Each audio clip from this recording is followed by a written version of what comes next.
Welcome to English literature class, my dear students of class 12th. Here, you open page number 88, the chapter A Gorilla in the Guest Room. Here, start from here. And Pongo watched my preparations with a mild interest and once put out his hand gently to try to touch the syringe. When I was ready, Jeremy endeavored to distract his attention with pieces of melon. And as soon as his head was turned away from me, I pushed the needle into his thigh, and pressed the plunger syringe home. And Pongo gave no sign of having even noticed this. He followed us obediently back into his cage and, with a small piece of watermelon, retired to his shelf, went to his shelf where he curled up on his side, his arms folded and stared at the wall. The following morning, he showed very slight signs of improvement. There was improvement, but it was very slight.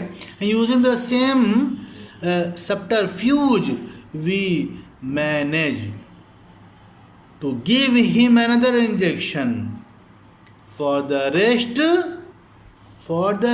of the day, there seemed no change in him. And although he ate some of the melon and drank a little skimmed milk, he did not show any radical signs of progress. I was now in a quandary, in dilemma, in great confusion, in dilemma. In 24 hours, I was due to leave for France. The narrator says here. There I had a night and stirred up a bee's nest to help us and advise us. The BBC was also under the impression that the trip was a foregone, previous conclusion. If I put it off at this juncture, I would have put a tremendous, extremely large amount of people a lot of trouble for nothing. And yet I felt I could not leave and Pongo unless I was satisfied that he was either on the mend or beyond salvation. Salvation, the process of being get rid of the old poor condition of becoming improved. He was either on the mend, improvement, or beyond salvation.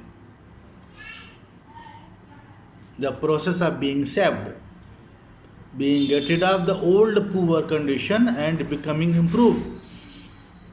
Then the day before I was due to leave, suddenly turned the corner. He started drinking his Complan, a highly concentrated form of dried milk, and eating a variety of fruits. By the evening of that day, he showed considerable signs of improvement. There was ample change of signs of improvement and had eaten quite a bit of food. The next morning I went down very early to look at him, for I was due to catch my plane to Dinard at 8:30. He was sitting upon the shelf, and although he still looked emaciated and unwell, his eyes had a sparkle that had been lacking for the past few days. He ate quite well and drank his Complan, and I felt that he was at last on the road to recovery.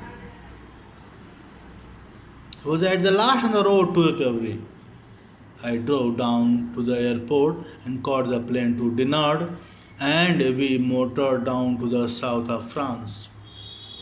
It cost a small fortune in long distance call to Jersey to keep myself appraised of Pongo's progress.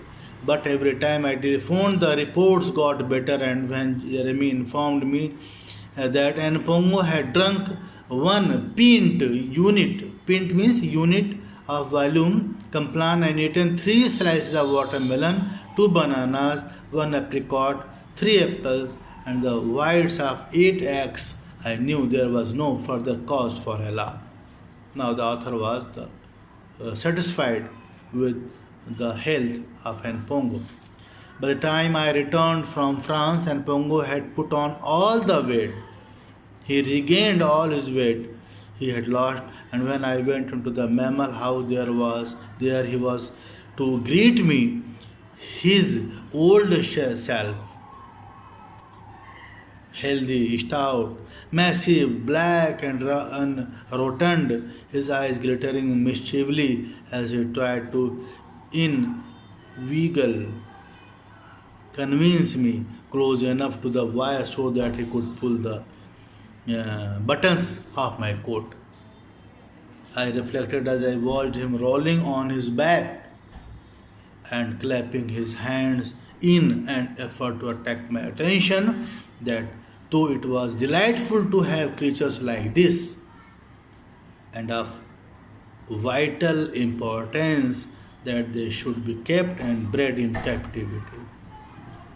It was a two-edged sword for the anxiety you suffered when they became ill, made you wonder why you started the whole thing in the first place.